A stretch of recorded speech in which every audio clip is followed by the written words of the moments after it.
The chandeliers blazed above silk gowns and jeweled smiles when the prince, bored and arrogant, stopped the music with a single gesture. His mocking eyes fell not on a lady of rank, but on the maid in her plain dress, tray trembling in her hands, her face burning beneath the laughter of nobles. With cruel delight, he called her to the center of the ballroom and sneered, "If you dance this waltz, I'll marry you." Words meant only to amuse the crowd. Humiliation thickened the air, yet in her silence there was a flicker of defiance, a quiet strength no one expected.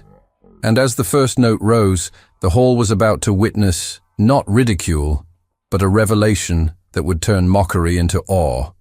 Before we begin this beautiful period romance story, tell me in the comments where you're listening from. I love knowing where you're joining me from.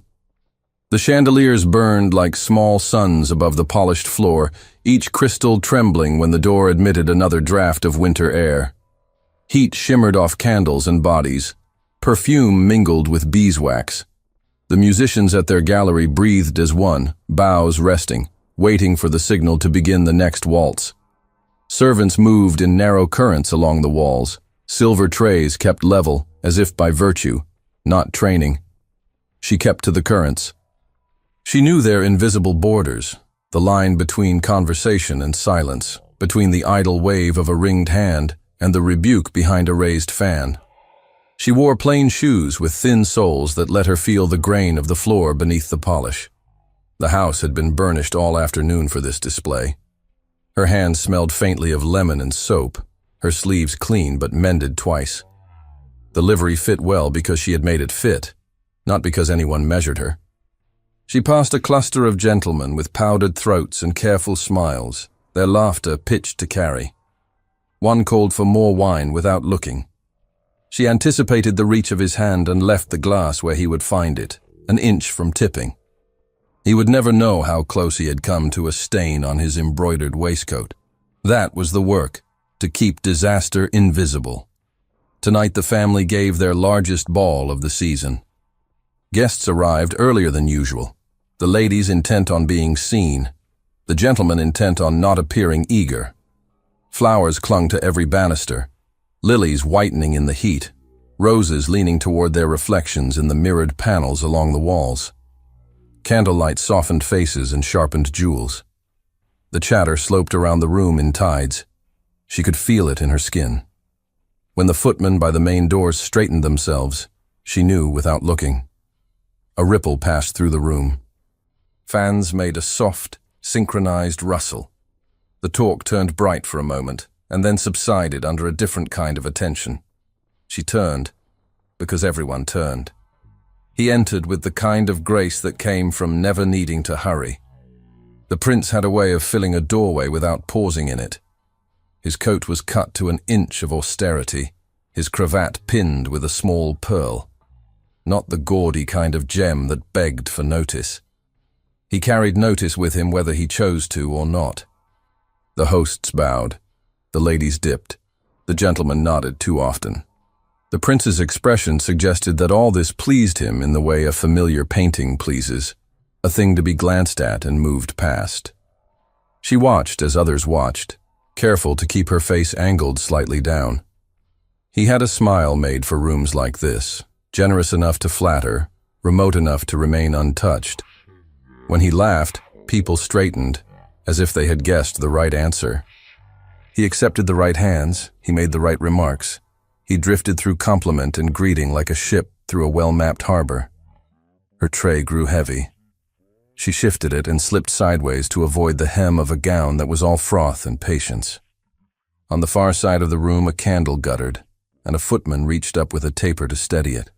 But his sleeve passed too close, and the flame leaned away, relit itself, and stood again. Even the candle knew how to behave under watch. The musician struck a few tuning notes. Above her, the violinist flexed his fingers and shook his wrist. The flautist swabbed his instrument with a strip of linen. The drum, barely more than a heartbeat in this hall, waited under a musician's palm. The set would begin again when someone important wanted it. Near the head of the room, the prince accepted the host's welcome and let himself be drawn toward the center. He had the air of a man who assumed the floor was always his, and the assumption made it mostly true. She watched the people watching him and wondered briefly what it was to be looked at as a fact and not as a function. Then a guest touched the rim of her tray, and she moved again, slipping between chairs, careful with a glass whose base left a clean, wet ring on polished wood. Even from 3 steps back and to the left, her place, always a fraction removed, she could feel the mood shift. The bowl had been bright and content. Now it sharpened, seeking an edge. The room had been fed with wine and music. It was hungry for something to talk about tomorrow. She reached the wall again and set her tray on a side table to trade it for another stacked with sweet pastries. Sugar clung under her nails. The pastry felt weightless on the tongue when she had tasted the scraps in the kitchen earlier, and then the baker had sent her away with a flick of his towel, as if her hunger meant she would run the kitchen empty. She had not looked back. She never gave anyone that satisfaction. Across the floor, a lady's laugh rose too high, then broke into a cough that she disguised with her fan. Someone murmured in sympathy. The host's daughter adjusted her glove with care that suggested her hand might be shaking. None of this belonged to her, and yet the room passed through her senses the way light passed through glass, seen and not seen. She caught herself staring, and the habit of her life returned. Eyes down, chin level, shoulders set. A footman brushed past, and she felt the brief press of his sleeve against her own. His face said nothing. His nod was almost invisible. They were practiced at not existing. In the gallery, the first violin looked toward the floor. A nod traveled like a signal through the players. The bow rose. The first notes of the next waltz would follow the prince's desire. She waited for the sound. He delayed it.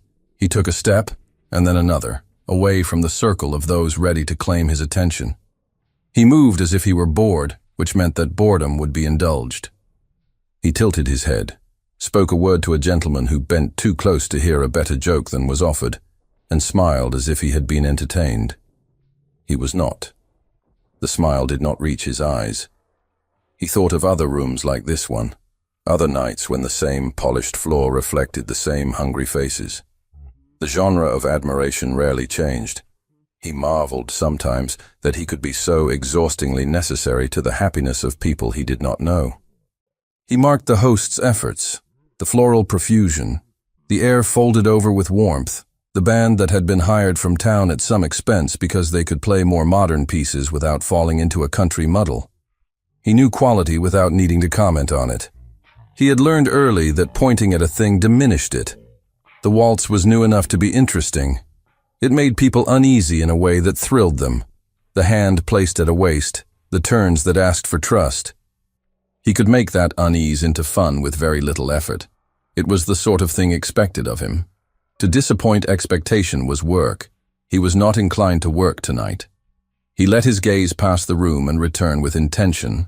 The ladies were splendid, each a composition of silk, posture, and practiced glance. Some had the modesty of perfect self-possession.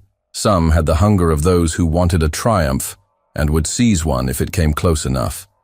He did not stop there. Along the edge of the floor, where the mirror swallowed the bodies and returned them as a wider room, he saw a servant standing with a tray of pastries. She did not fidget. Her position was precisely chosen between a chair that might lurch backward and a gentleman's careless, broad stance. Her hair had escaped a little, a strand drawn loose by heat and motion. It clung to her temple in a fine, damp curve. She steadied her tray with her left hand and placed a pastry on a plate with her right. Her fingers were quick and neat. He would have looked away. He would have called someone's name and offered the kind of gallant remark that ended an evening with nothing to remember. He considered the choice the way a man considers a card game he expects to win. One of the gentlemen near him muttered something about how the evening needed liveliness. Another laughed in obedient agreement. A lady nearby said she feared fainting from pleasure and needed the refreshment of surprise. He smiled as if they had been witty. They had not. But their idea had married his boredom. He felt the small relief that comes when a tedious play offers a moment of unscripted nonsense. If he gave them something to laugh at, They would love him for it tomorrow, as they loved him today. The expectation would be met, and he could sleep. He looked back to the servant. The mirror caught him looking, and multiplied the act. It gave him back a figure unbothered, a prince indulging his taste for amusement. The thought formed itself, almost without his participation. He lifted his chin slightly. "Bring her forward," he said, not loudly, but with the sort of tone that created hands to obey it. A footman moved as if he had guessed the command before it was spoken. The footman turned toward the edge of the floor and motioned with his hand, gentler than the order deserved. The servant with the pastries looked up, surprised, and searched for the reason an ordinary motion had been broken in half. The footman came to her and said her name, or perhaps only said you, because names were not needed tonight. Her eyes widened for a fraction of a second, and then steadied. The prince did not look away now. He did not need to. The conversation around him acquired a brighter tone. People understood that something was about to happen and arranged their faces in anticipation. He allowed the smile to return, fuller this time, acknowledging his own role in their happiness. He turned, and as he did, the musicians paused, bows lifted but unmoving, waiting upon a new cue. The servant, no, the maid, stood at the room's perimeter, caught by every glance as if by a hook. The tray in her hands seemed suddenly absurd in the center of so much attention. She placed it on the nearest table with care that veiled a tremor. A puff of sugar rose and fell. The scent of cinnamon added itself to the heat. She took one step, and then another, her shoes silent on the polished floor. The space between her and the center opened like a book too clean to have been read. The hosts' mouths made polite shapes that did not settle into words. She did not look at them. She looked at the floor, as you look at the sea, when you think you are to be thrown into it. Her throat felt tight for a breath, and then opened again, because breath had to come. The sound in the room had changed. Laughter had been held back by curiosity. The week's gossip had appeared and asked to be served. She could feel the eyes like the pressure of warm water, everywhere and nowhere. She held herself straight. The training of her days returned. Do what you must. Leave no trace. Meet the moment and do not let it see you afraid. Her hands folded one over the other because they needed something to do. She stopped 2 paces from the prince because that was a respectful distance. She lifted her gaze to his chin, not his eyes, because that was the safe thing. He let the moment breathe. It made the room lean forward by a fraction. He looked at her in the way he looked at most things that were not people of his rank, with interest and humor standing balanced. He had not planned a speech. He did not need one. The remark at the center of the room had already been made in the minds of half the guests. He would simply give them the pleasure of hearing it in his voice. "What a clever evening," he said, to no one in particular, and everyone at once. "It would be a shame if we allowed it to grow dull."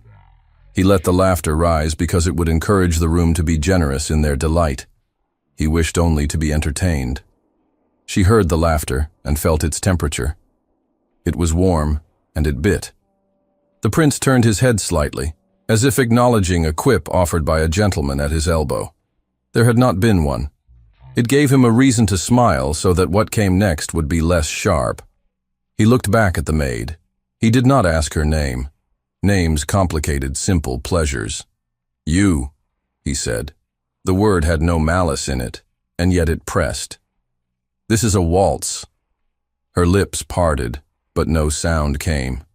The way the word "you" landed on her made her feel counted and discounted at once. She kept her shoulders steady. She thought for a breath that he would ask her to fetch something, more wine or a handkerchief someone had let fall. It would have made sense of the summons. He did not. He took a breath and let the room hold it with him. "If you dance this waltz," he said, his voice clear, the tone amused enough to keep anyone from alarm, "I'll marry you." Silence came, stunned and soft, and then cracked open. Laughter spilled through the room. It did not stop at the edges of the floor. It bounced off the mirrors and the pillars and came back for more. A lady raised her fan to hide a smile too wide. A gentleman choked on his wine, swallowed it with a practiced swallow, and laughed again. The musicians did not play. They sat with their bows held, arms poised, eyes going from the prince to the hosts and back. The leader coughed lightly and looked down, as if the notes might tell him what was safe. She heard the words once, and then they echoed as if the walls had spoken them back. "If you dance this waltz, I'll marry you."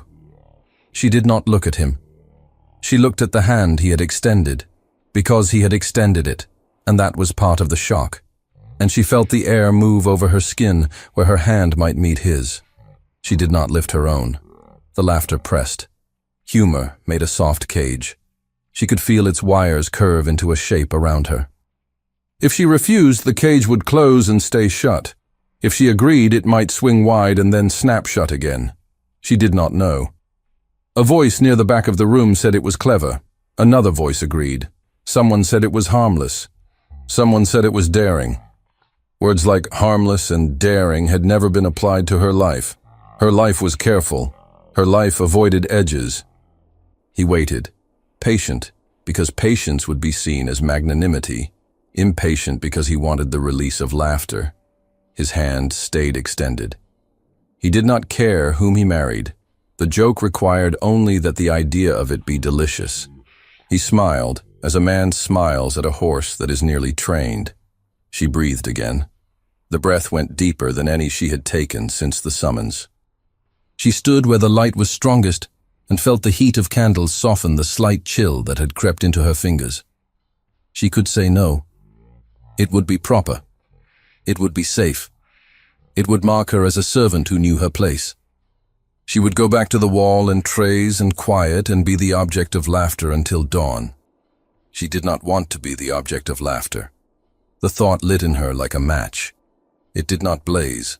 It burned with a small, unarguable flame. She lifted her chin. She did not look up far. The movement was small, and it changed everything inside her. She looked at his extended hand. She saw the line of his wrist, the steady fingers, the gesture as stylized as any in a dance manual. This was a game he was sure he had already won. She could see the expectation in the room. Flustered refusal or stumbling spectacle. Either would please them. There were things she knew because she had been taught them quietly, without permission, years ago when being taught such things had seemed like preparing for a life other than this one. She had folded those things away because they were trouble. Trouble did not feed you. It made you hungry. She thought of nothing else. She thought of the floor and the space and the knowledge in her body that belonged to her and to no one else. She took a step closer. It made a sound like nothing. It made a sound only she could hear. "Does she even know the steps?" someone said softly, thrilled with the idea of cruelty as a new flavor of sweetness. He turned just enough to show the room that he had heard and was tolerating their help, generous prince that he was. He returned his gaze to her, as if the comment had not been made.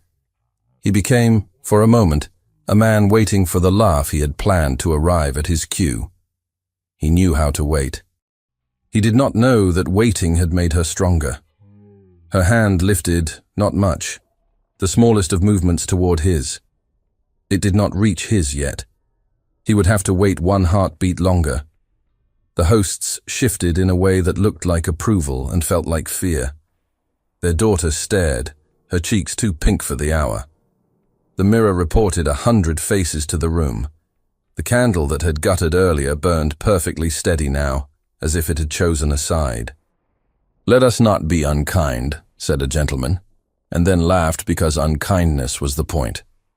She heard none of it now. Sound blurred at the edges and sharpened at the center. She saw the floor, the pattern of the wood, the clearance between chairs, the space she would need to turn without grazing a skirt or a knee. She saw the distance to the musicians' gallery and knew that if they began to play, the beat would travel down the banister and under her feet before the notes reached her ears. She brought her hand forward the last inch. Her fingers met his. His hand was warm. Subtle callus ran across the base of his fingers, the sign of a man who wrote more than he wrote.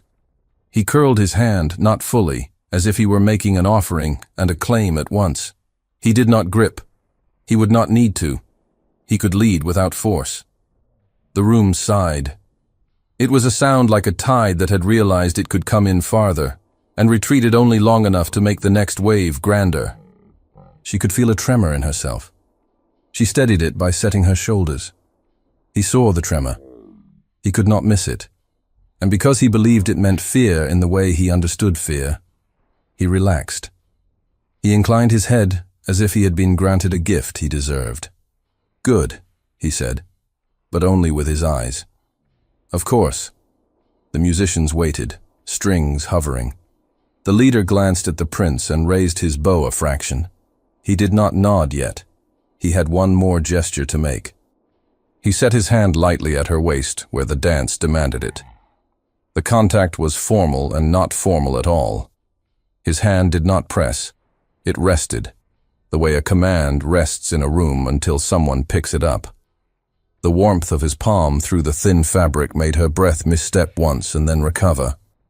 She set her other hand at his shoulder, precisely where a dancing master would have placed it. And the small part of her that had learned all those years ago took over tasks that her mind had not yet named. He looked down at her at last. Not at her chin. Not at his own hand. At her face. Her eyes were not pleading. They were not defiant. They were calm in a way that startled him. And the surprise dropped like a pebble through the clean water of his boredom. He did not have time to feel where it landed. "Play," he said, and the word was shaped to the musicians, though he did not raise his voice. The leader dipped his bow and brought it down.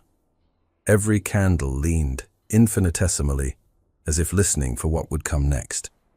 Then the whole held its breath as the first chord lifted, and she drew her weight into the ball of her foot, almost imperceptible, to take the first step. The first chord breathed into her bones and she stepped, not forward but into turn, letting the measure carry her weight from heel to ball to toe. The hall expanded and contracted with that movement. The prince's hand at her waist was a point of heat around which the world arranged itself. She matched his first lead with a consent so precise it felt like refusal and acceptance at once. The turn drew the light along her sleeve. The chandeliers swam. The mirrors multiplied the circle until it seemed there were 100 pairs beginning the same impossibility. She felt the old memory of counting, 1, 2, 3, not as a lesson, but as pulse. The air was sweet with wax and lilies. Heat lay on her shoulders like a shawl. She did not think of the promise dressed as a jest. She thought of space, the clear yard between them, the safe arc of her skirt, the distance to the nearest heel, the drift of a chair 2 paces off her right. She met the first curve of the waltz with a control that kept the smallest tremor from her fingers. His shoulder under her hand was firm, the cloth smooth.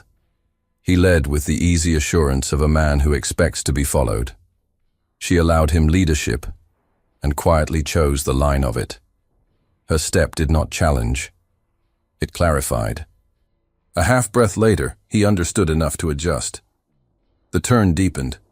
The polished floor took them into its gloss and gave them back taller. A whisper leaked out near the wall, muffled behind a fan. Another pearl of laughter followed, the kind that expects the fun to continue.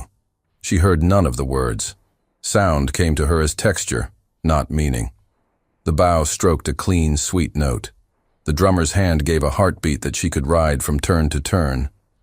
The violins found the curve of the melody and held it aloft. He inclined his head, almost imperceptibly, to mark a corner of the phrase. She answered by easing into the next step a fraction sooner than he expected. The adjustment showed in his hand and in the angle of his shoulders. He was quick. He had to be. The dance did not allow hesitation without cost. Her calm was not bravado. It was the only way to keep breath in a room that fed on embarrassment. She turned and caught sight of herself in the long mirror. A dark dress cut for service, a plain face lifted, a line of neck without ornament. The image was not a joke. It was an answer.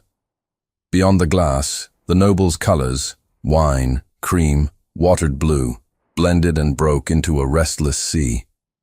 She did not flinch. He drew her through a tighter turn. The hem of her skirt whisked past his boot and did not touch it.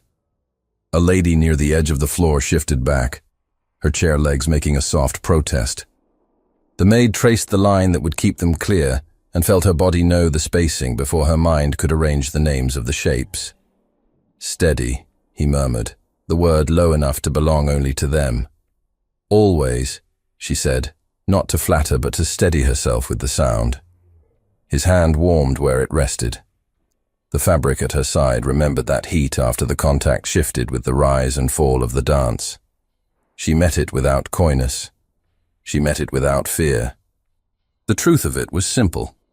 If she failed, she would be meat for a week's talk. If she succeeded, she would be meat for a week's talk. The difference would live only in herself. She chose the second. Their circle widened. A gentleman near the head of the room turned in his chair to see better. He expected to grin. His expression bent into something else. He whispered to his neighbor. The neighbor forgot to answer. Her breath fell into time with the phrasing. The bow lightened, as if the leader had felt in his shoulder the shift in the air below. The flautist took a grace note he had not planned, and it did not falter. The rails of the gallery hummed against the floor post with each measure. She rode the hum. "Do you know what they want?" he said, dry, after a clean turn that set them square to the long windows. "They want to be pleased," she said, eyes steady. "They will take it as they can." It was not impudence. It was simply correct. He breathed a small, surprised sound that could have been a laugh if he had given it room. He did not. He was discovering that the room was his and was not. It was watching him and watching her and did not know how to divide itself. They crossed the long axis of the floor. The scent of roses strengthened and then dropped away in the wake of their movement. A few ladies on that side did not pretend to hide their interest. One leaned forward, her fan still, her mouth parted only a little. Another kept her fan moving with a precision that meant she was counting something: mistakes, audacity, outcomes. The maid released a breath at the turn and let the room slide behind her like a tide turning on polished stones. The measure lifted again. She matched the rise. She let him feel that she would not require rescue. Pride had served him so often that he might not know what it was to be equal in motion. It was not her duty to teach him. It was her decision to be true to what she knew. "Have you done this before?" he said quietly, and there was curiosity in it, not command. "In other rooms," she said, with no one to laugh. A swallow rippled visibly through the nearest cluster of gentlemen, the kind of swallow men make when the wine goes down wrong because they have forgotten to attend to their throats. One coughed into his fist, another laughed to cover it and stopped when no one joined him. He had expected a stumble by now. He had prepared the proper smile for kindness. He had kept a phrase ready for his own amusement, something about sport and magnanimity. Those phrases fell apart in his hands and lay there as pieces. He did not have the wish to gather them. Her step was not cleverness for its own sake. It was economy and grace. When she turned, she did not snatch at air. She shaped it. When she moved backward, she kept her balance under his arm without seeming to depend on it. When they reached the threat of a crowded corner, she made the smallest shift to bring them safe without making the avoidance look like retreat. He had led many dances, and he had rarely been led within his own leading. The discovery had a bite he did not resent. Their pace increased a shade. The band felt what the floor would bear and offered it. A murmur rose from the edges and tilted into silence that held sound at its edges, like froth around a stone. The room had passed curiosity and was approaching that second, sharper attention that either turns to cruelty or to respect. It would be decided by what came next. The maid did not look at the deciding. She attended to her step. She let memory be a thread, not a net. There had been stolen practice, small, secret, not for show, years ago when she had learned what shape her body could make without shame. She called up none of the faces and all of the muscle. The waltz did not belong to them. It belonged to the beat, to the breath, to the floor she trusted, and the space she could read. They passed the mirror again. In it, she saw his face more clearly than she had dared look. Amusement had folded into concentration and something she understood by its heat and did not name. He felt the mirror on him too. He turned his head a fraction to look at her directly, and for the first time, saw her without the frame of his intention. She did not flinch from his gaze. She did not seek it either. She held it for a heartbeat and returned to the turn. A chair scraped at the far wall.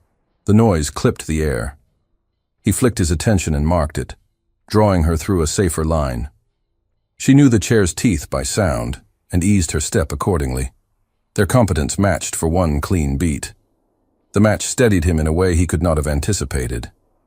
In a quiet place between phrases, he breathed, "You make this look simple." "It is not," she said. "Then how do you do it?" "By treating it as it deserves." It was not flirtation. It was an ethic. He took it as if it had been offered to him for use and not for ornament. The dance entered a passage where the melody stretched and then contracted like a living thing. Their footwork needed to be clean. He gave the signal with his thumb against her side, the gentlest pressure, and she answered before he finished the thought. Micro-hooks flickered through the crowd. A lady's fan stilled and then snapped open. A gentleman forgot to sip his wine. A gloved hand lowered inch by inch, its owner unaware that it drifted into her lap. Even the hosts shifted and then stilled, a reed finding the middle of the stream. The music, gladdened by the sense that it had an audience listening for something other than the next jest, grew. He had begun this to feed their hunger and his boredom. He found neither satisfied. Something else had entered the exchange. It did not feel like danger. It felt like truth, and truth in a room built for performance could be dangerous only because people were not used to it. "Are you afraid?" he asked, almost curious. "Yes," she said. "And yet." "And yet." He almost laughed then, not at her but at himself, because the only answer to that was to keep turning. He did. The hall's temperature changed by a degree that was not in the air. The flame on the nearest candle steadied. The wax drooped and glistened, a soft white color thickening. A flake of ash detached from a wick and drifted toward the floor. It would leave no mark. She did not take her eyes from the space where her next step would be. He allowed himself one glance at the listeners. Some of the faces were skeptically amused, ready to spring on the first error.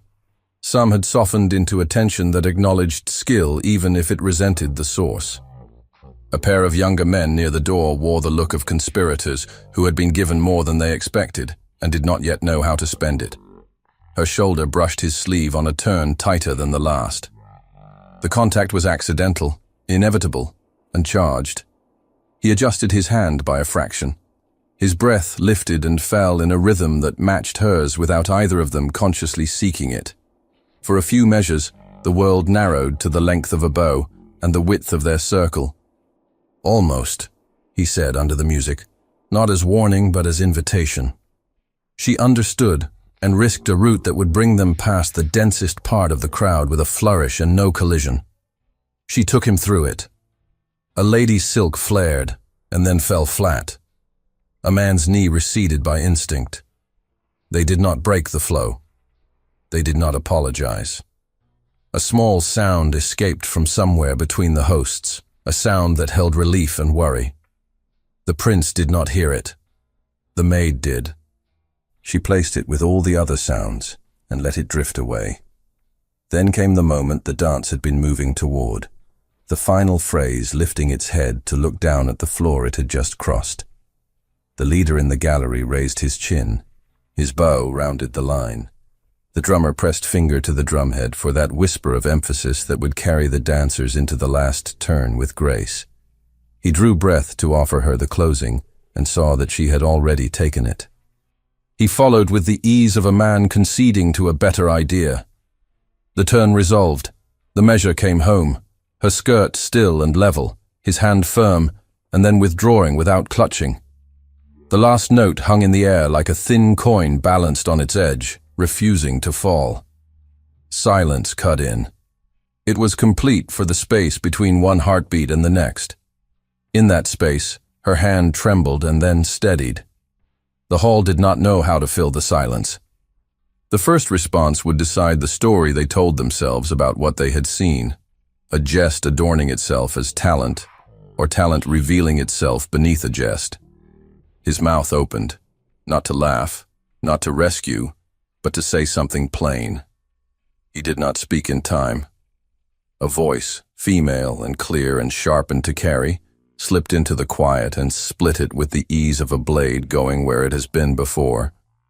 The words rang above the polished floor and under the painted ceiling. A circus act, not a lady.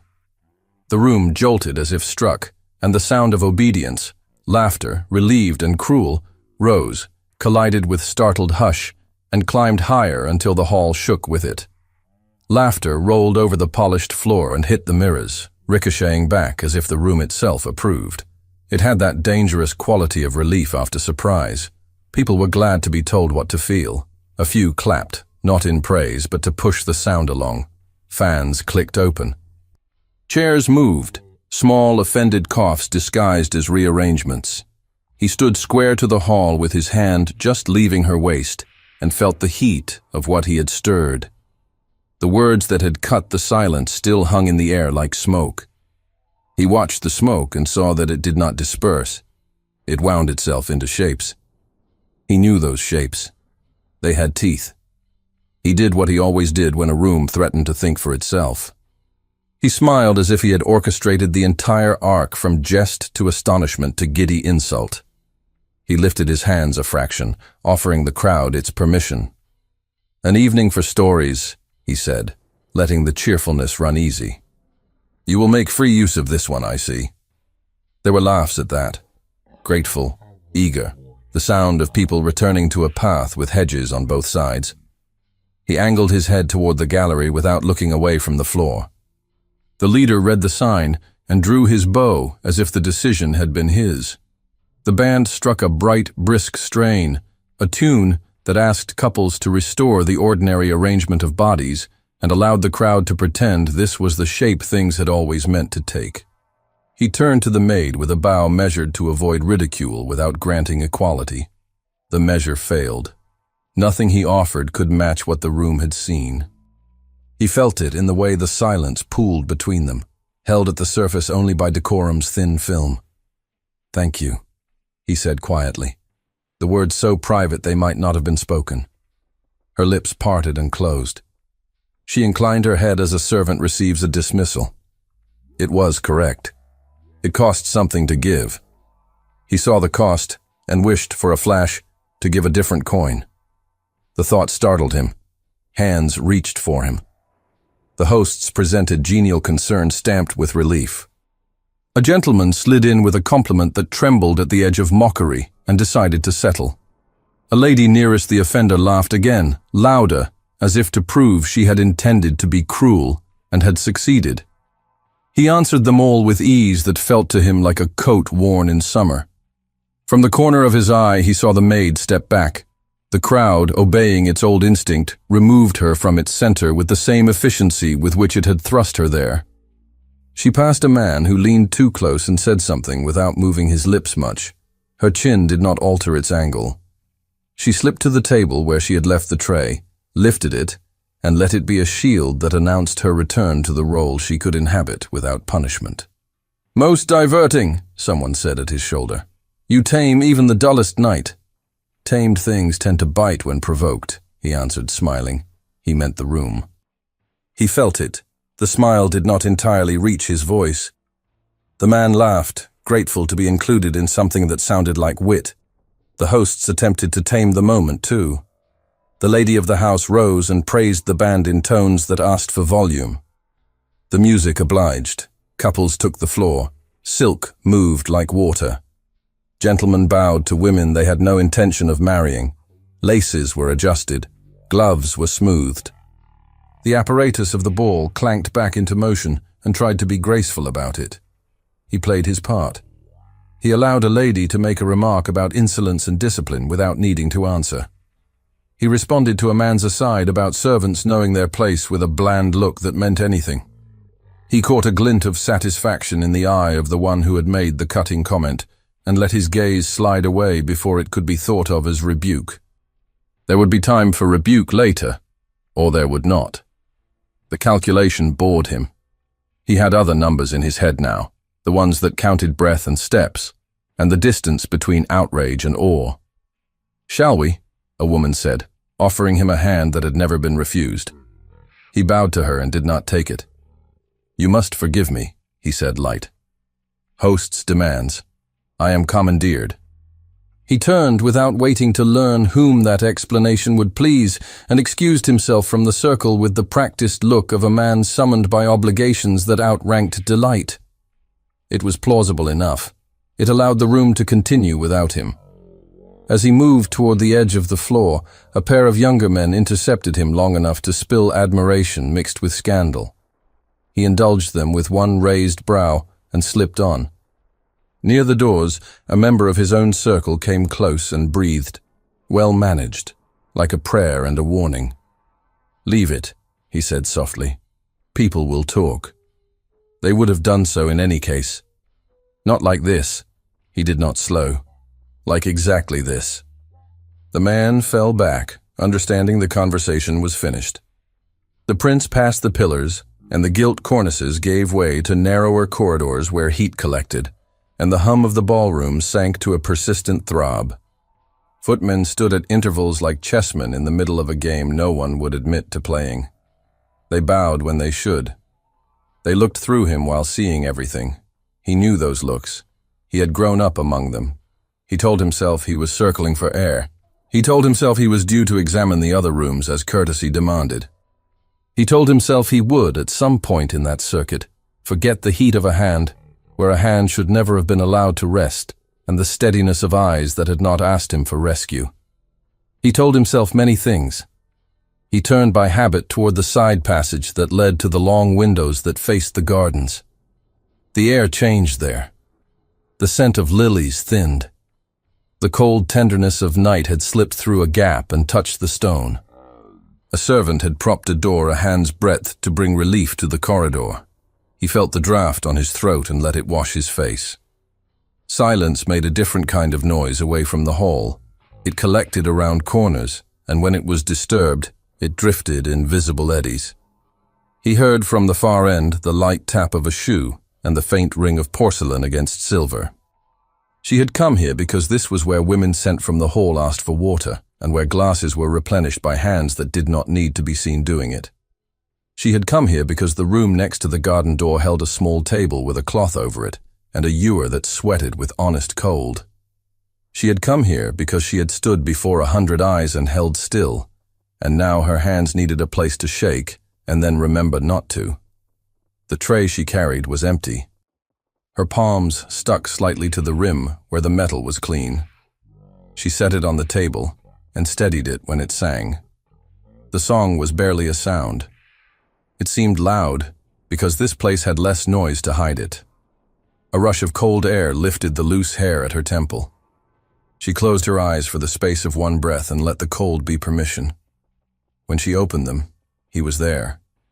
He had not come with purpose, she thought, and then saw that he had. He moved as if walking into the corridor had not surprised him. He moved as if he had expected the draft, and the way it would carry the scent of damp earth and a line of green through heat and sugar. His coat caught the dim light and made it into a quiet sheen. She realized, belatedly, that she had not lowered her head. She did not do it abruptly. She let her chin find its place because motion is observed here more than posture. He had already seen too much. She would not give him the satisfaction of thinking she was learning her place again because he had walked into a less crowded room. He stopped short of the distance where conversation becomes conversation. He stood in the distance where a remark can be dropped and recovered without consequence. It was a kinder distance than she had expected. He had not come, then, to be seen speaking. He had come, perhaps, to speak and not be seen. "Cooler here," he said. as if the night had arranged itself to please him. "It is," she said, voice level. "You did not stumble. I was careful. That is not the word I would use. What word would you use?" He did not answer at once. He did not step closer. He looked at the door, the inch of night between wood and jamb, as if answers might slip through that gap with the air. "True," he said at last. Silence followed. Not heavy, not light. He watched the tray to avoid watching her. He turned a glove in his hands without putting it on. The glove was soft and black. He made the leather describe a slow circle with his thumb on the seam. She watched the glove, because if she watched his face, her pulse would tell on her. The glove told her enough. He did not wring it. He kept it smooth even when his hands wanted something to do. "You should not have been brought to the floor," he said, a confession and a denial sewn together. "I was summoned." "I know." "You did it." "Yes." The word sat between them like a glass that had cracked down the middle and was somehow still holding water. "I would take it back," he said, and then he did not lie. "Not all of it." She did not smile. The idea of smiling felt like stepping onto a stair that was not there.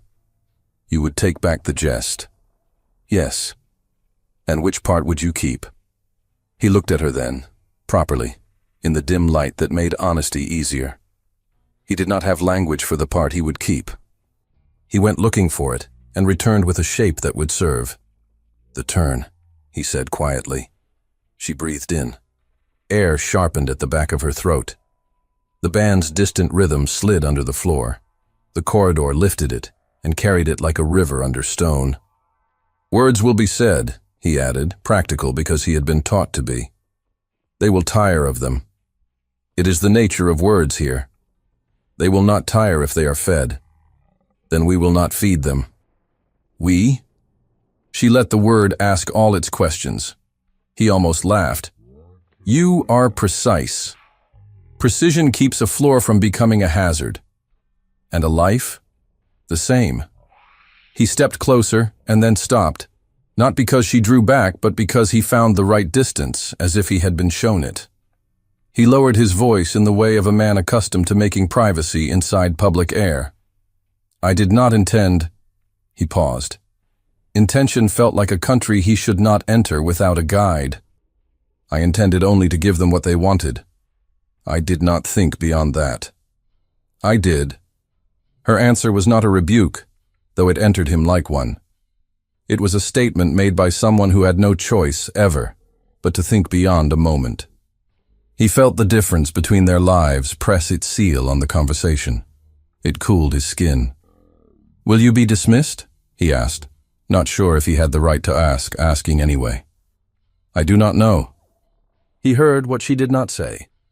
That dismissal would be a wound. That work was not only work but shelter from hunger and the stories people told when they had time to invent cruelty. He had never been hungry in that way. He had been hungry for honesty and for air, and that hunger felt foolish to confess in a corridor that smelled of night and duty. "I will speak," he said. It was the instinct of a man used to speaking and hearing the world shift. It came out too quickly. She made a small motion with her hand, a tilt of palm that both thanked and refused. It may do worse than silence. He absorbed it. He thought of the rooms where his word lit lamps and dimmed them. He thought of the rooms where his word was a torch that caught things he had not meant to set on fire. He closed his mouth on the next promise. "I have offended you," he said instead. "You have made me visible," she said. "That is not always a gift." "I know." The music rippled in the bones of the house. A figure in livery passed the far end of the corridor and glanced once, swiftly, and went on. The glance was enough to send information into the house with the swiftness of a rumor. He felt time shorten around them. He wanted more of it, and could not take it. "Then what can I do that is not harm?" he asked, small for a man like him, and true. "Do not laugh," she said. "Not at me." He let the glove go still. "I have already laughed."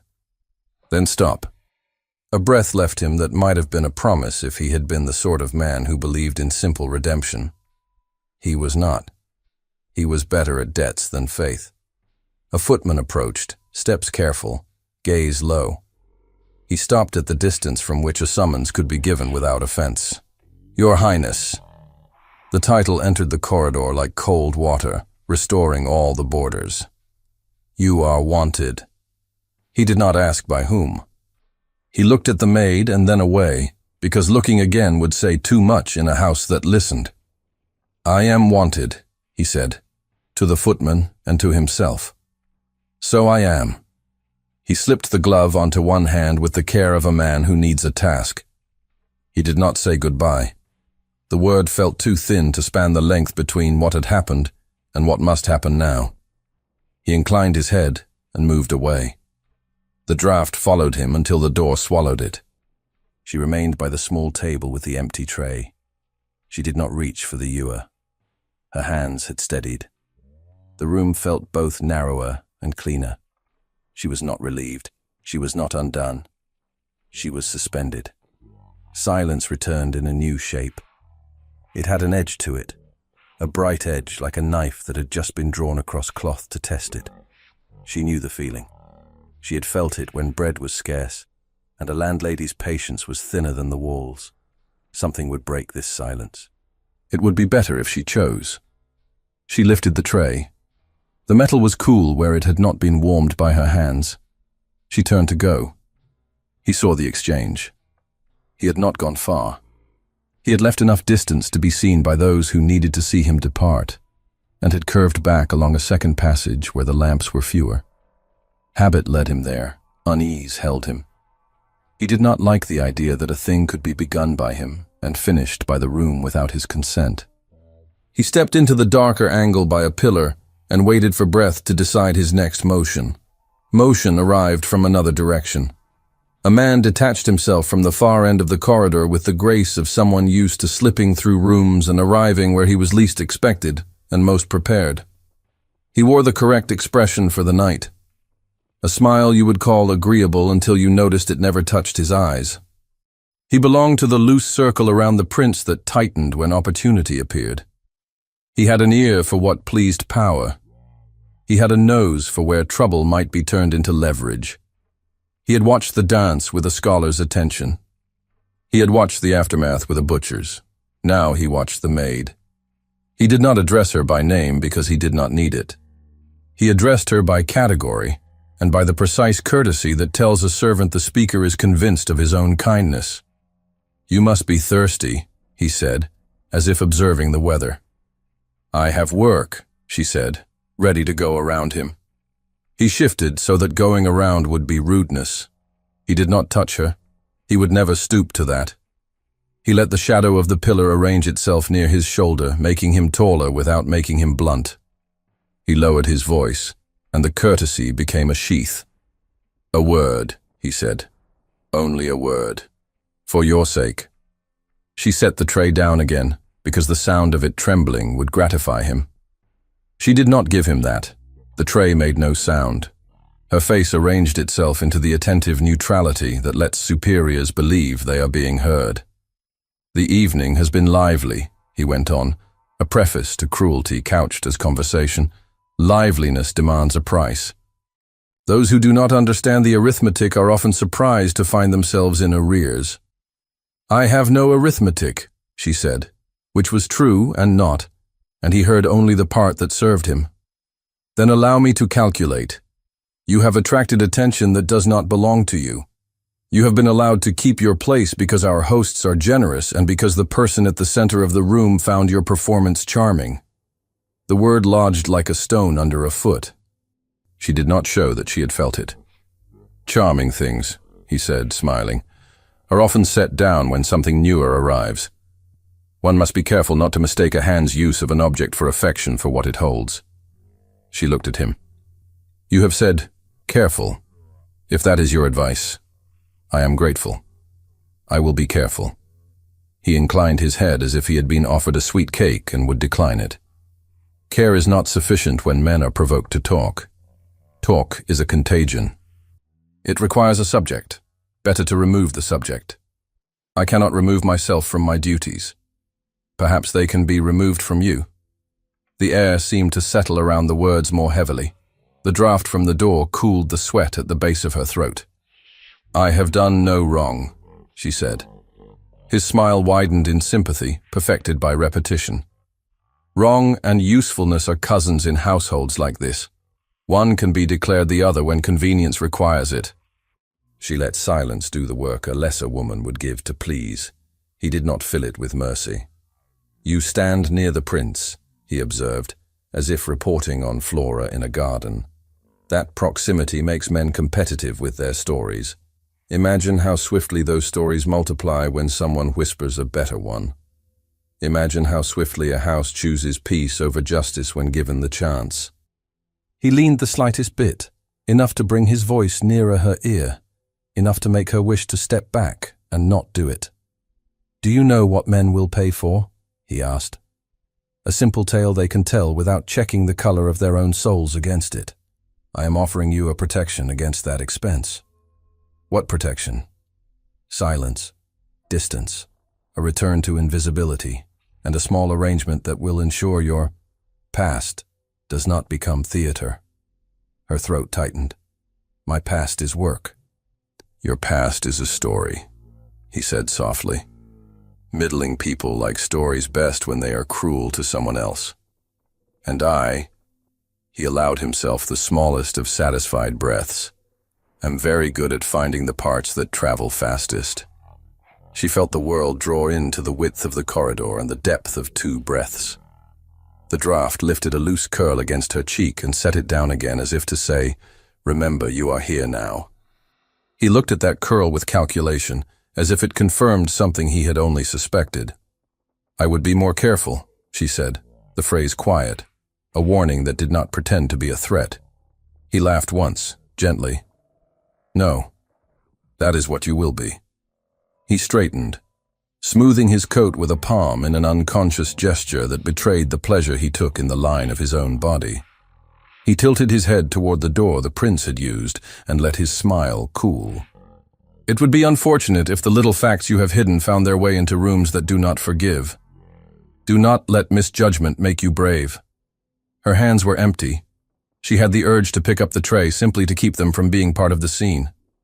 She did not move. He watched her stillness as if it were music, and he had composed it. You will go back to your work, he said. You will stay to the walls. You will decline any further summons. And you will thank fortune that this night, which could have made you visible in a way you cannot survive, will be permitted to fade. And if I do not? Then I speak, he said, his voice so courteous she could have mistaken it for kindness. And when I speak, the past comes with me. What past? The words escaped before she could stop them. She despised that they sounded like fear. They were fear. He let the question live between them long enough to show that it could breathe on its own. The one you hoped this house would cover, he said. The one that will fit a tale men want to tell too well to be denied. He bowed with an elegance that made mockery look like charity, and stepped aside to let her pass, an act that felt less like deference than like the movement of a gate after it has closed. She did not move. You understand, he said gently. She understood, and the word felt like a lock sliding into place. He smiled as if she had thanked him. She stood with the draft lifting the loose hair at her temple and the weight of unshed breath in her chest, and felt the old, dangerous knowledge return, that silence can be taken for consent when you cannot afford to contradict it. She did not move at first. The corridor held the draft like a breath waiting to be let out, and the words the man had left behind clung to her skin as if they had been spoken closer than they had. Her hands had nothing in them. That felt dangerous. She reached for the tray because the weight steadied her, metal against palm, cool and familiar. She took one step and then another until her feet remembered the old economy of service. The door to the ballroom stood open by a fraction. Music ran out from it and spread thin along the floor. Laughter hung in the air, less sharp than before, but eager to regain shape.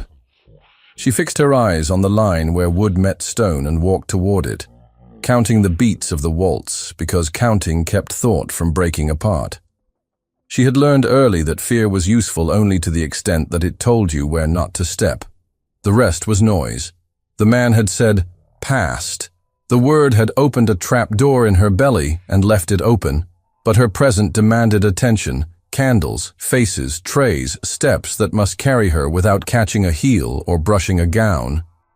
She lifted her chin the smallest degree required to see, without seeming to see, and entered the heat again. He had not gone far. The corridor swallowed and returned sound in ways that deceived people who did not know its habits. He had heard a voice that was not his, and hers answer low, and he had stopped as if the stone itself had asked him for pause. He did not know why he obeyed. He told himself it was prudence. He told himself it was curiosity.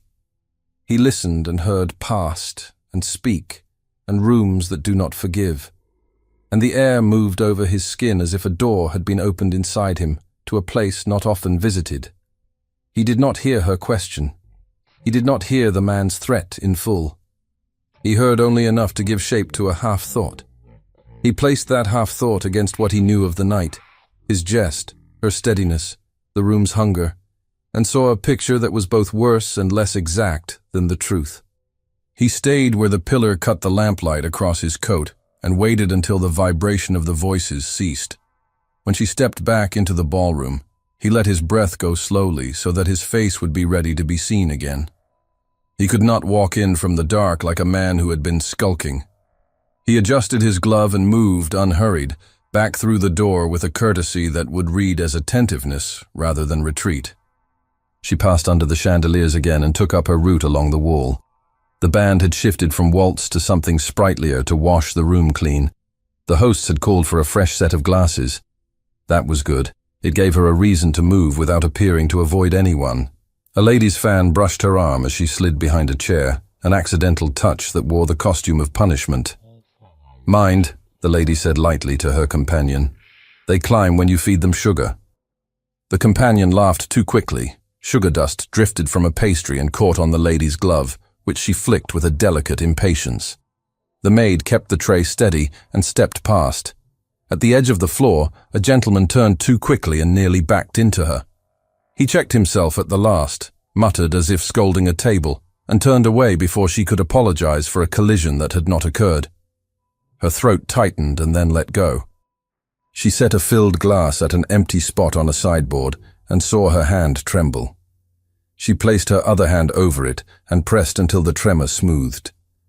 He saw the tremor from across the room. He saw the gentleman half turn, saw the lady's fan angle like a small blade, saw the way conversation bent to allow cruelty to pass without touching it. He did not like the shape of himself that had set this in motion. He spoke before he could calculate who would hear and how it would cost him. "Leave it," he said lightly to a man who had intercepted him with a fresh anecdote, and did not stay to be sure the man obeyed. He crossed the floor with a pace that read as ease and arrived at the sideboard as the maid set down her tray to steady her hand. He reached past her and took the nearest glass, cool water, not wine, and set it deliberately on the tray she had just stabilized. A tiny, ordinary act. It altered the scene's balance without trumpeting its purpose.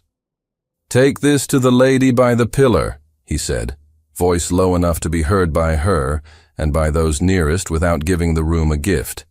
"She looks faint." The lady by the pillar did not look faint. She held herself like a person who enjoyed watching men dispatch others for her comfort. The instruction was nonetheless unassailable. It made the maid's next steps clear. It turned her from target into function on the prince's word without making her his shield.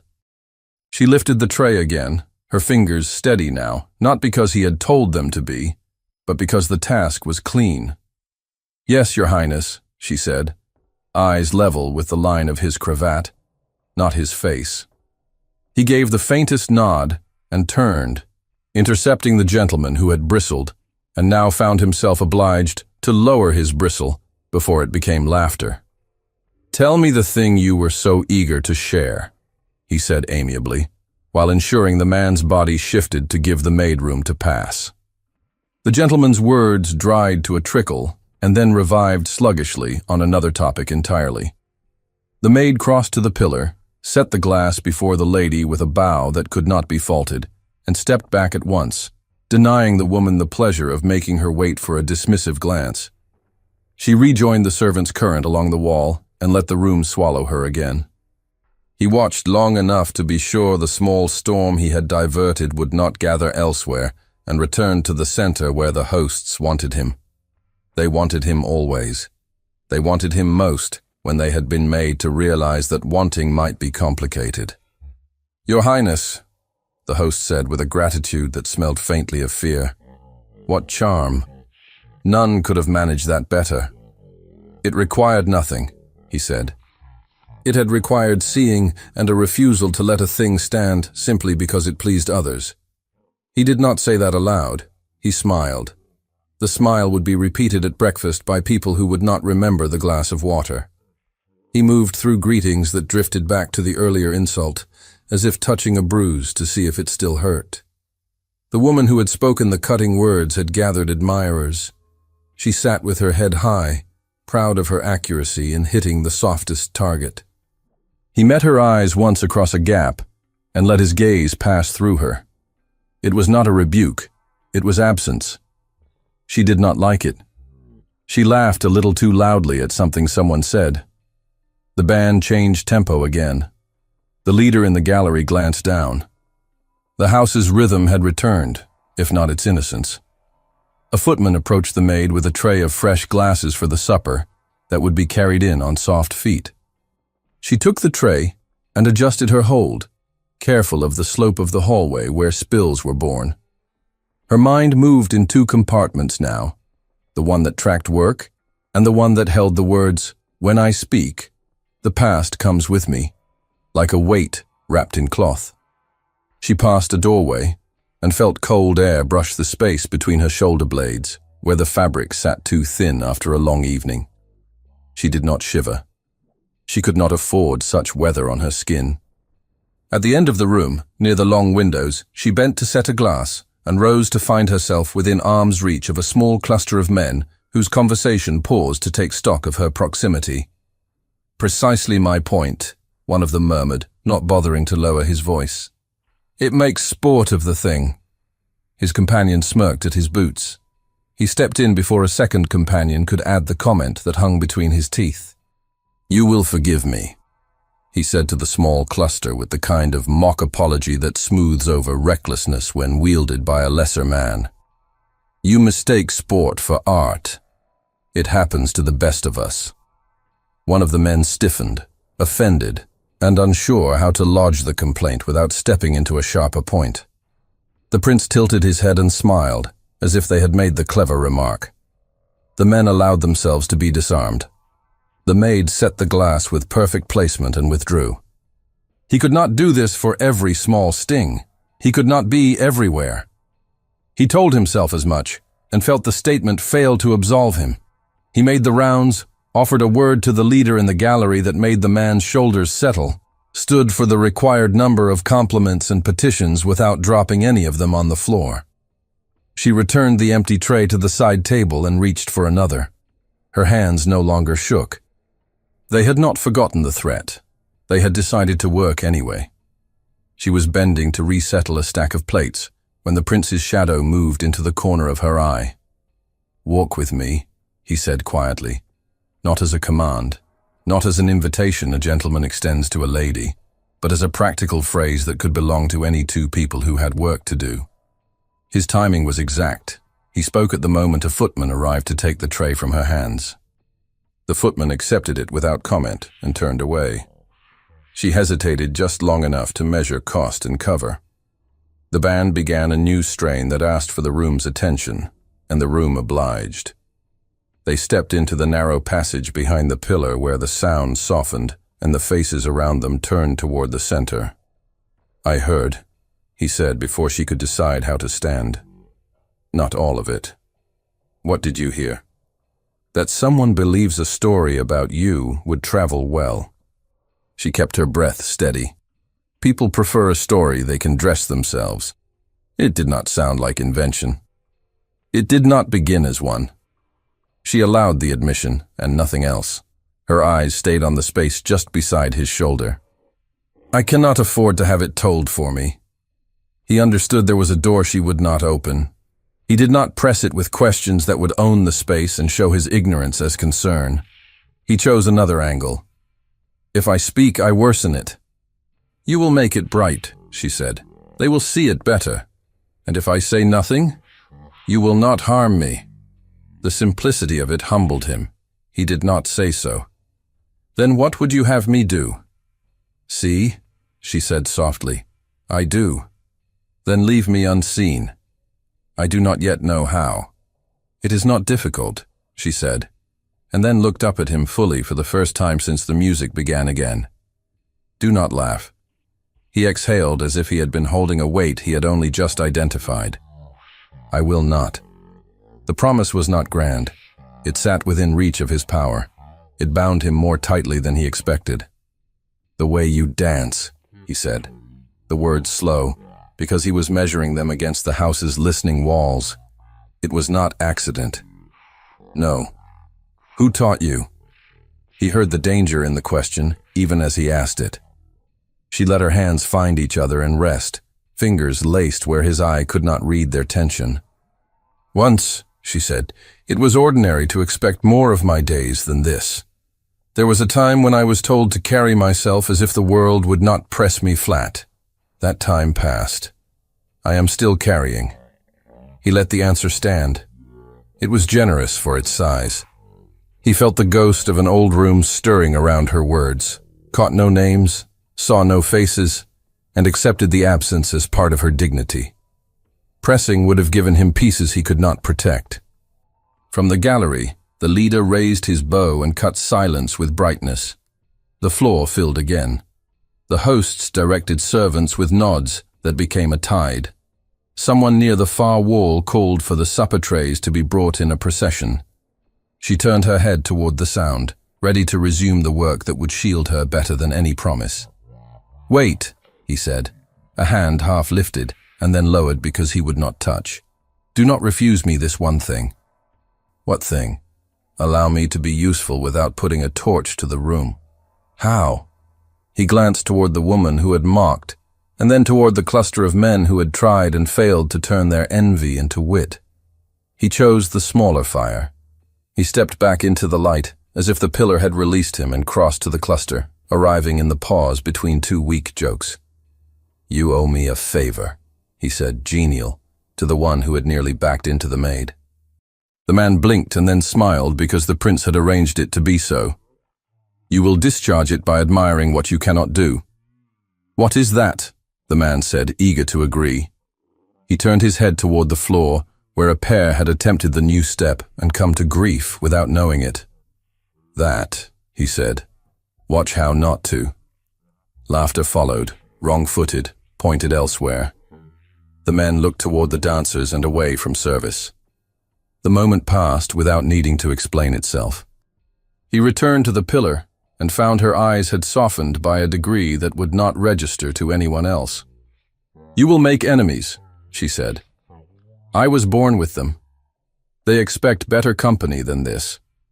He nodded toward the mocking lady. They will be disappointed.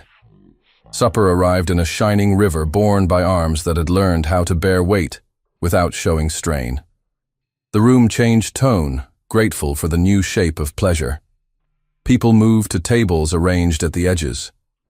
The center cleared and then filled again with servants moving in lines that seemed casual and were exact. She joined those lines. The work drew her tight into its pattern, and that was good. It left less space for the man's threat to sit upright in her thoughts. She set plates, removed empties, refilled glasses, and kept her eyes on tasks that, if done well, made her disappear. He watched without imposing himself. When one of the ladies at a table near the window made a remark plainly designed to be heard by the servant setting down the platter before her, he did not rebuke. He praised the platter with a comment so precise and so warm that it could not be interpreted as anything but offense to those who had chosen cruelty. The lady adjusted her mouth into an agreeable shape and held it there until it hurt. At the end of a path between tables, where the wall made a shallow recess that hid two bodies from the direct gaze of the room, she paused to adjust the cloth on her tray. He arrived there a moment later with the timing of a man who has spent his life stepping into places at the right moment and pretending it was chance. "You have not eaten," he said. "I am not hungry." "You are. It costs nothing to admit it to me. It costs me my place to accept it from you." He made no argument. He set a small roll wrapped in a napkin on the tray without touching anything else on it. She looked at the roll as if it were a coin she had no right to spend, and then picked it up with her left hand, because the right was needed for balance. She did not eat. She tucked it under the cloth for later, for when later came and the corridor was empty, and the ewer would have sweated away its chill, and she would need something to anchor the body that had carried her through the evening. "Thank you," she said. "For what?" "For seeing." He did not answer with a phrase that would cheapen it. He stepped back into the light again, and the recess swallowed enough of their exchange to make it unsaid if anyone wished to pretend they had not noticed. The band took a breath. The leader looked to the hosts and received a nod that said the night would ease down soon. The house was warm with satisfaction and argument. It would retreat into comfortable repetition if allowed. On the floor, the last dance before the long softening began. A circle formed and broke and formed again. People gathered themselves into shapes that made departing easier. He stood where he could see the room as a whole, and the narrow passage behind the pillar. He let himself measure the length of the evening against what he had done and left undone. He had not corrected the jest. He had not exposed the man in the corridor. He had not asked questions that would reduce her to an answer. He had chosen small uses and silence. It felt insufficient and precisely right. She carried the last tray to the sideboard and set it down, her fingers leaving no print on the polished edge. She turned toward the corridor because that was where the empties would be stacked, and the footmen would shoulder the weight that would make their backs ache later. She moved with the smoothness of someone who had survived a fall without appearing to fall at all.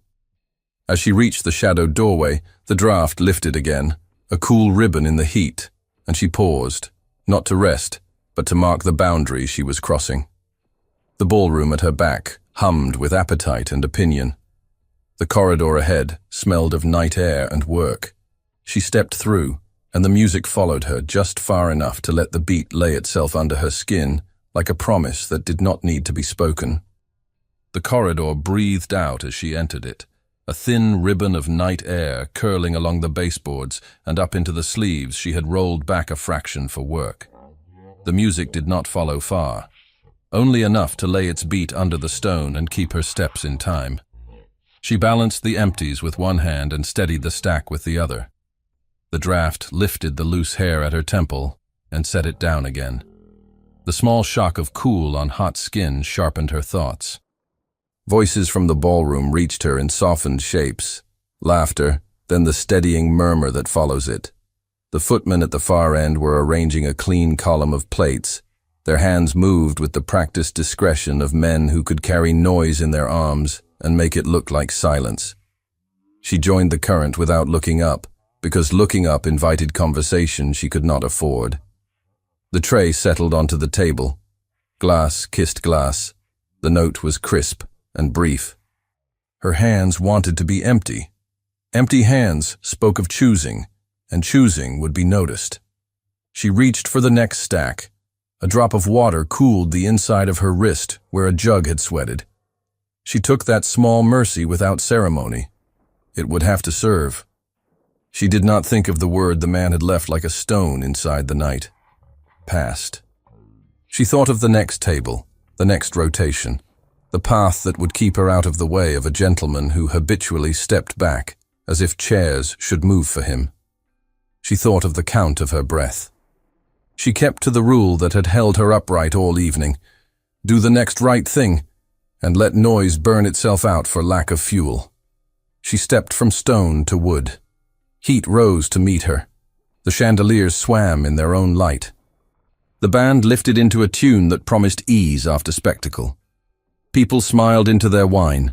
The cruelest faces were enjoying their satisfaction too much to sharpen it further. Good. The hour would begin to soften. The room would open its grip and release them to the night. She took the far line along the wall, the one that kept her out of the mirrors. The sideboard nearest the window had emptied. She refilled it with glasses, each set with the same pressure, each placed where a hand would expect to find it without knocking a neighbor. She could feel the sweat along her spine cooling against the linen. She welcomed it. It meant the air had begun to move. When she lifted her head a fraction to check the space, she found him across the room.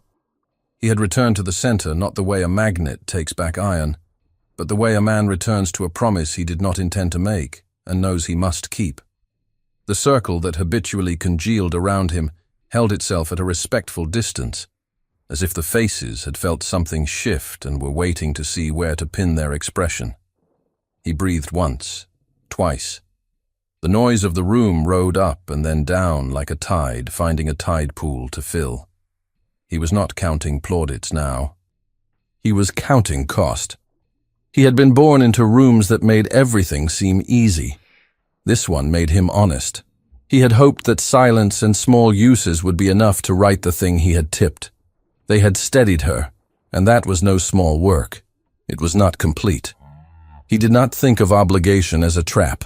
He thought of it as a compass. It swung now. It pointed directly at the very center he had filled so easily with jest and avoided with truth. He reached for it, the way a hand reaches for a banister in a stairwell grown dim. He lifted a hand to the gallery.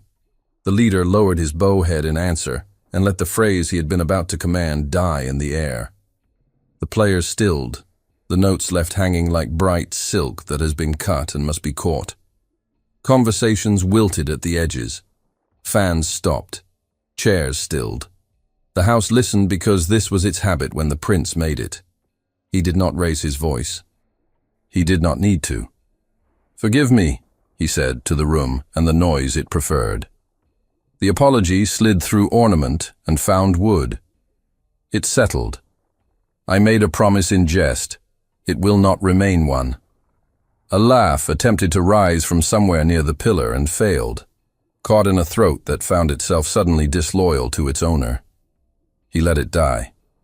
He looked toward the band again and then away, because the next note belonged to him. He crossed the floor. The path he walked was the same one he had walked 100 times for compliments and petitions. It felt new. His steps were quiet. He could have chosen any bright face turned up like a flower. He did not. She was setting the last glass on the far board when he stopped in front of her. The nearest conversations broke apart as if someone had put a hand into a flock of doves and opened it again. Silence collected around them with the speed of a rumor made flesh.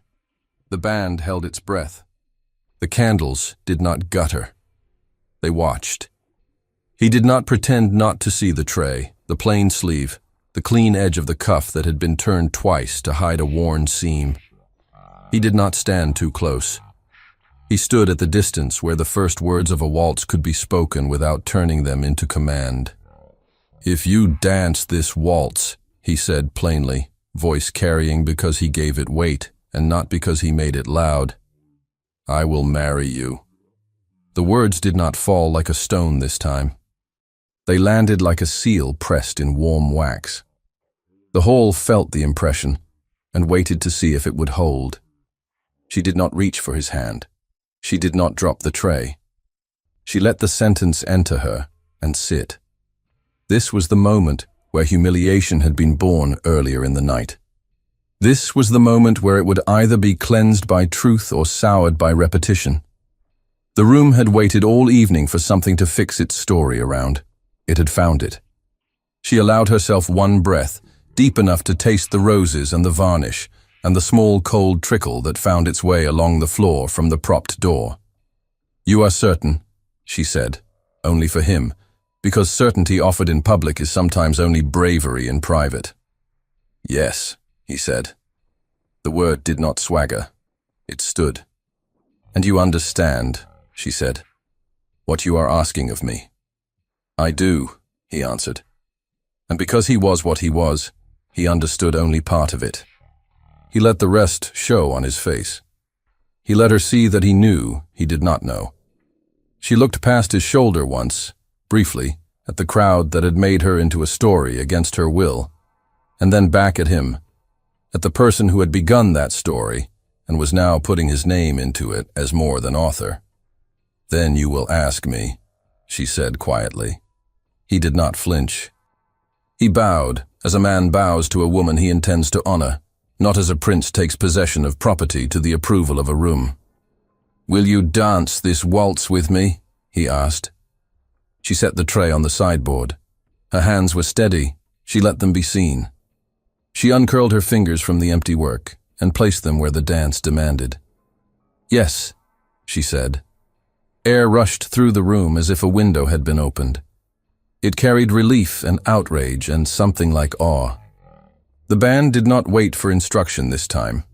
The leader brought his bow down with a clean, decisive stroke that sent the first chord through the spine of the house.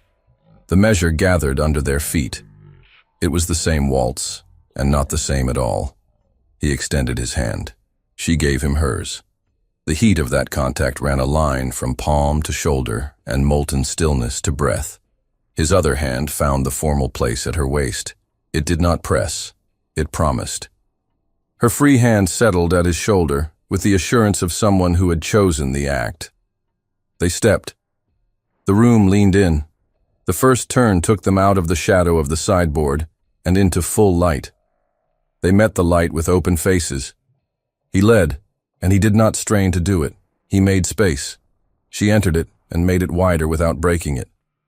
The circle grew and tightened by turns, the floor sliding under them with the willing gleam of a stage that knows it is bearing something it will remember. A murmur began along the wall, the kind that gathers when people recognize that they must change their minds or be ridiculous. Some did not change them. Their mouths hardened to keep shape. Others let surprise soften. The difference marked itself without words. "Do not look at them," he said, the words a breath against measure. "I am not," she answered. He believed her. He did not think about his own face now. He thought about not failing her, which was the clearest thought he'd had all night. The turn took them past the mirror.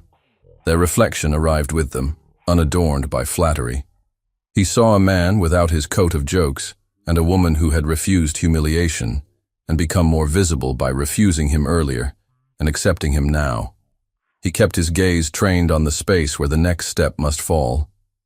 She matched him with a steadiness that gave the room nothing to catch but grace. The leader in the gallery felt the lift in his bones, and gave the violin a sweetness he would remember later as a private pride. The drum spoke in the soft, taut syllables that keep breath from going astray. The flautist dared an ornament, and was rewarded with a turn beneath it so clean that the note seemed made for their feet. They passed the pillar where a woman had sharpened her voice earlier and found the voice bladeless now. The woman's fan moved more quickly than necessary. Her cheeks had pinked beyond fashion. Her circle still laughed, but it was a different laughter, forced to mimic a pleasure it did not feel in order to avoid feeling what it would not name. "Do you regret this?" he said, low, at the turn that required no decision. "No," she said, and then, after a breath because truth benefited from exactness, "Not for myself." "For whom then?" "For you." He felt the honesty land in him and steady his step rather than shake it. "I have done worse for less," he said, and it was as close as he could come to saying that the cost, whatever it was, had already been paid when he let another person carry his joke. They turned along the long axis of the room. The host stood at the head, hands joined not for prayer, but for composure. The host's mouth found a smile that had not yet been taught. The hostess watched with eyes that measured risk with duty and found herself reluctantly admiring exactness. When the pair came abreast of them, he bowed without breaking the dance. They returned the acknowledgement because the room needed order to crown the moment, and people like them knew how to provide a crown when they were asked. He drew her into a closer circle. The hand at her waist warmed through cloth to skin. Her breath caught and fell back into time. There was no coyness in the contact, only the rightness of it. The waltz insisted on trust. She gave it, not as tribute, but as collaboration.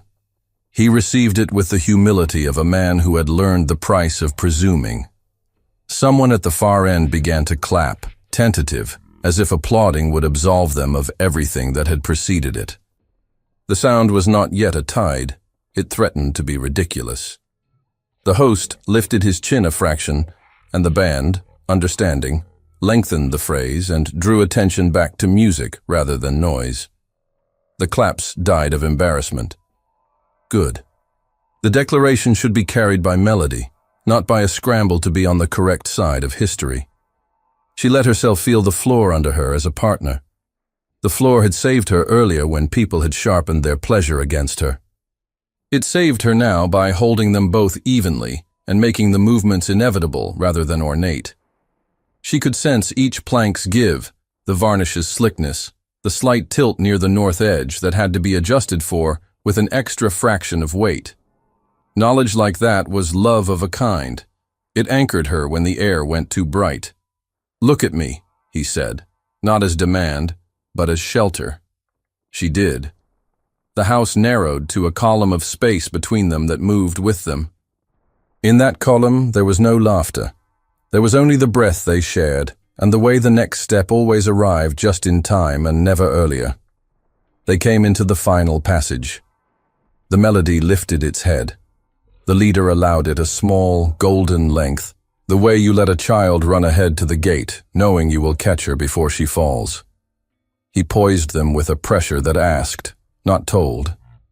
She answered with a turn that would let them finish in the very place on the floor where she had begun the first dance that had threatened to make an end of her. He recognized the choice and followed it. That small act of following became a statement. The room understood. Agreement moved through the crowd in a shiver. The cruelest faces arranged themselves into something more complicated. They could not change their nature in an hour. They could, for a moment, be made to reconsider what it cost to feed it. The last notes came down like the cleanest snow, quiet, discreet, without the vaunt of a storm, and rested on the surfaces of things without soaking in. At the final count, he did not let go of her hand. He turned her into stillness and bowed, not deep as supplication and not shallow as mockery. Exactly right. When he rose, he addressed the room without releasing her. "I spoke foolishly earlier," he said, voice traveling to the corners without bruising the air. "I will not defend it. I will only say that what followed was true. You have seen it. So have I." No one laughed. A chair creaked and then hushed itself. The band stood with bows lowered. He looked to the hosts, not as if asking permission, but as if including them. "I hope you will forgive the theft of your evening's center. I will not return it in the condition I found it." The hostess's mouth, which had held itself along duty's line all night, softened. The host inclined his head. "Your Highness," he said, using the smallest number of words possible. "We are witnesses." It was the right answer. It neither claimed nor denied.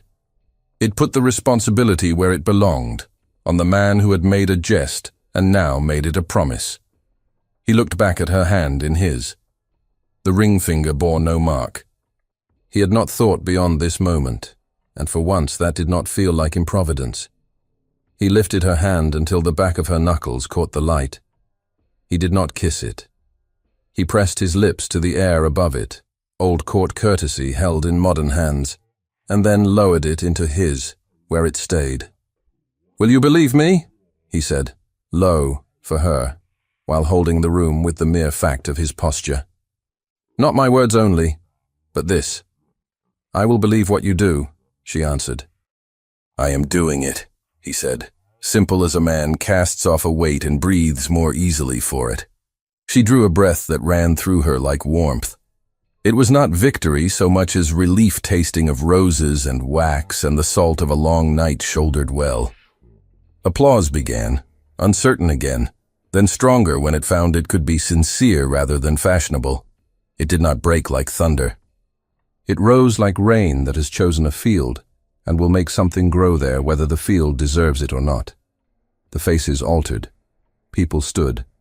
A woman who had been cruel drew her shoulders in and became smaller in her chair. Men who had made remarks forgot them.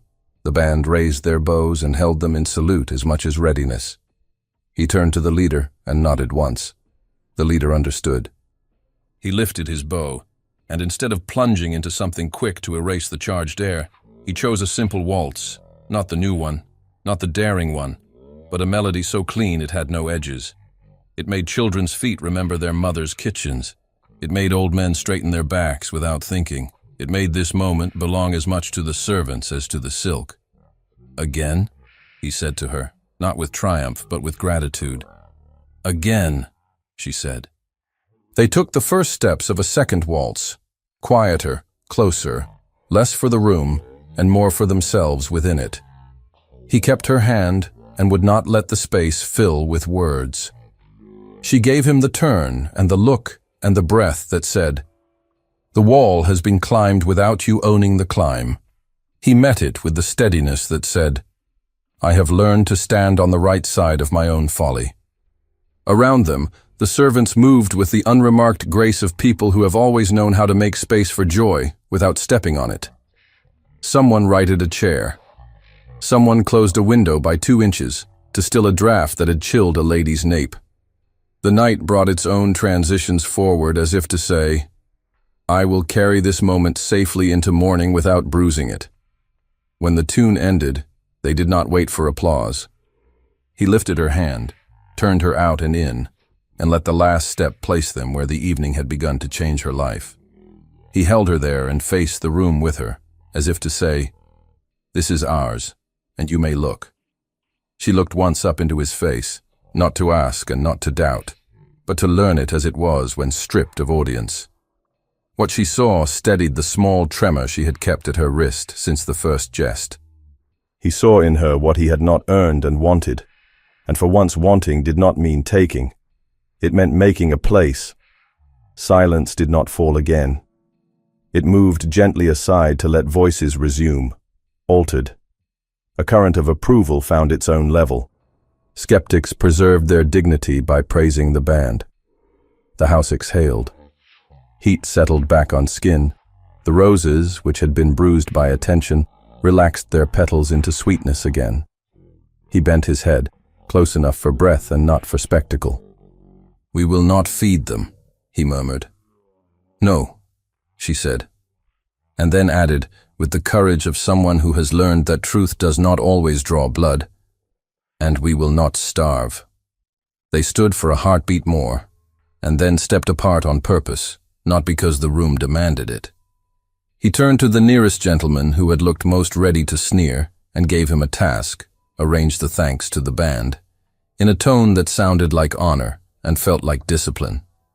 The man bowed, flattered to be useful, confused to be forgiven. He moved at once. She crossed to the sideboard as if reclaiming it, lifted a glass of water, and met the hostess's eye.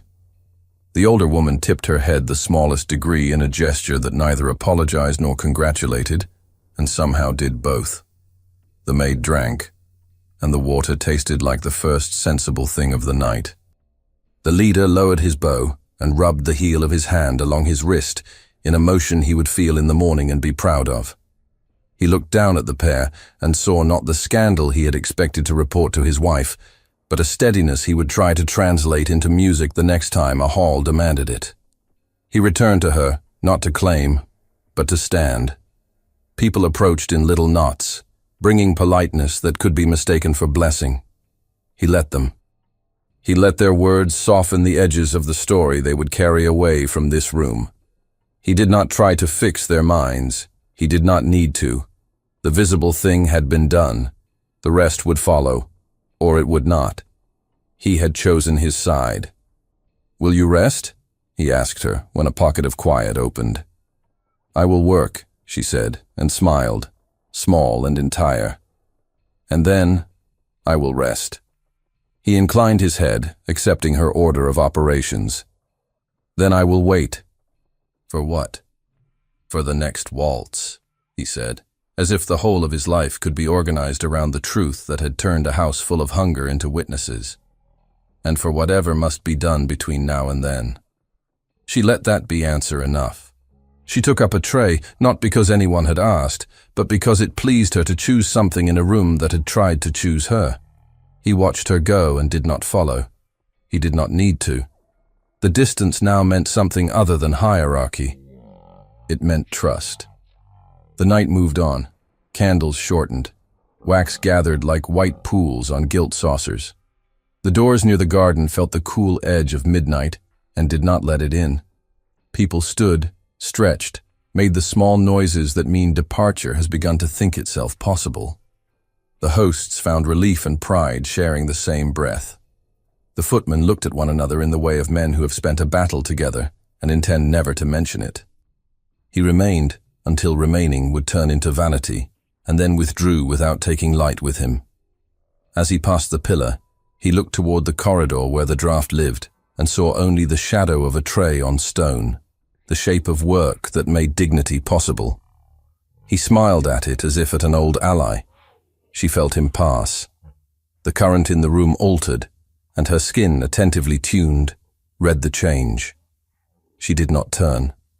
She finished the thing in her hand, and the next, and then she allowed herself to lean once, briefly, against cool wood, not for support, but for the simple pleasure of knowing it would be there when she needed it. When at last the band lifted their bows for the final bow, and the house returned the gesture with a murmur that would be repeated in telling, she looked to the center of the floor where the circle had begun and ended, and placed her palm, light, against her own heartbeat, as if to mark it in that spot for the morning. Thank you so much for listening to this story all the way to the end. We hope it moved you as much as it moved us while telling it. We'd love to hear your thoughts. Leave us a comment telling us where you're listening from and what you like the most. Rate this story from 0 to 10. What score would you give it? If you enjoyed this story, don't forget to subscribe to the channel and leave a like as a show of support.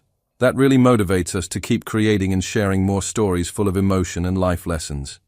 And before we go, we want to remind you that an exciting and heartwarming story recommendation will appear on the final screen. If you'd like to enjoy it, just click on the video. Thank you once again for being here, and we'll see you in the next story.